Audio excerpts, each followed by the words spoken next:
Always great to have the man in the house, George Fraser, the author of the book Success Runs in Our Race. Hey, George, so we traveled around the country working with folks trying to talk about networking and then giving them a chance to pitch their business. I know they pitch to you all the time. All the time. What do you find as some of the challenges with their pitches? I think that most people who pitch their businesses don't know how to frame up their business. I think you have to frame it. You have to put it in a context that people can easily grasp it, easily understand it, get it in the first 2 or 3 sentences. I think the longer you take to frame up what your business is or isn't, the less you know about what your business is or isn't. So I think framing, I think learning how to frame it, learning how to position your products and services so that you can give a 15-second elevator pitch from the first floor to the 6th floor, and somebody will have a good idea of whether they want to contact you relative to your business. And that's why they call the elevator pitch, because you got a limited amount of time to sell it to a person. That's exactly right. So you need to practice that. People need to get really clear, really specific, and very, very succinct about who they are and what they have to offer. What business are you in? What are you trying to sell? Or really, what value do you really add? That's the most important thing, because people dial into one radio station, and you know that, WIIFM, what's in it for me. So when you're explaining your business, you have to help people understand not only who you are and what you have to offer, but how do you add value? What is the real value that you add in terms of wanting me to purchase your product or service? What about the websites, George? Because, man, I go to their websites. I'm real excited about their product and their service. And I go to the website and I go, ugh. Yeah. Because it's all over the place. It's not clean. Right. You got too many clicks. I mean, every click reduces your response rate by 25%. So if I've got to click 10 times to find out about what business you're in or who you are and what you have to offer, every time I have to click, every time anybody has to click on your website more than once or twice, you're losing them. You're losing them at 10 and 15% rates. So you have to make your website very easy to understand. You have to click-proof it. In other words, to get to what you're offering can't be any more than 1 or 2 clicks away.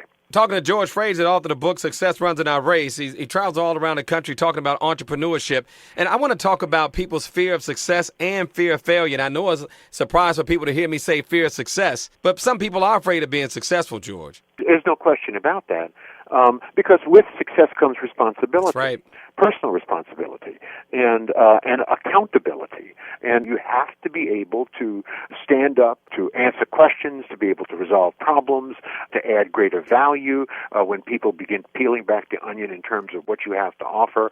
And this can be scary for people who are not prepared to succeed. And some people succeed too quickly. In fact, one of the main causes of small business bankruptcy is people trying to grow too fast, trying to succeed too quickly, trying to put too much on the table, and they can't swallow what they have. How about that? So I believe that we should have a large vision, but we should think small. We should always start small. You know, don't go out and open up 25 franchises of grilled cheese sandwiches. I mean, grilled cheese and soup may be a good combination, and maybe you start with one store, and you start with one idea, and you start small, and you build that, and you build a system, and then you get a second store, then you get a third. This is just how Sam Walton did it. Read his book on Walmart. How did he build Walmart, the largest business in the world? He started with one store in his own neighborhood, then he built another store that was about 5 miles away from him, then he built another store that was 5 miles away from that, and he said before he knew it, within 5 years, he had about 25 stores,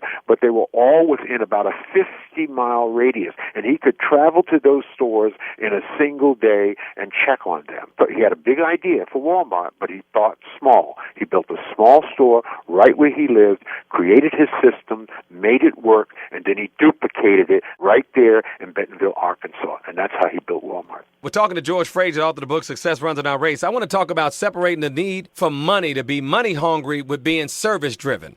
Well, I tell people all the time, if you're trying to sell me something, get in the back of a very long line. If you're trying to provide a solution to a problem that I have, get in the front of a very short line. That's really what business is all about. It's really not so much about the money. It really is about what service do you provide. I tell people this all the time. God didn't put us here to make money, Michael. He put us here to make a difference and to add value. How about and that? when you make a difference and add real value, you will not be able to get out of the way of money, right? So first things first, second things never. Most people have that backwards, right? They go into a business because they say, I believe it can make a lot of money. No. Not until you add a real value and you provide a great service. When you're able to do that first, the money will come. So you really have to drive and start and build your business based on what gives you the greatest fulfillment, the greatest joy, and the greatest satisfaction. Where can you serve unconditionally? Where can you serve people with love and provide them dignity and provide them ongoing service? And when you nail that, you will have nailed the real formula, the real equation, the real formula for a real business. Thank you, George. Congratulations, man. Keep doing your thing. Love you, and you keep doing God's work. My man on a mission, George. Take care of yourself. Thank you. Take care.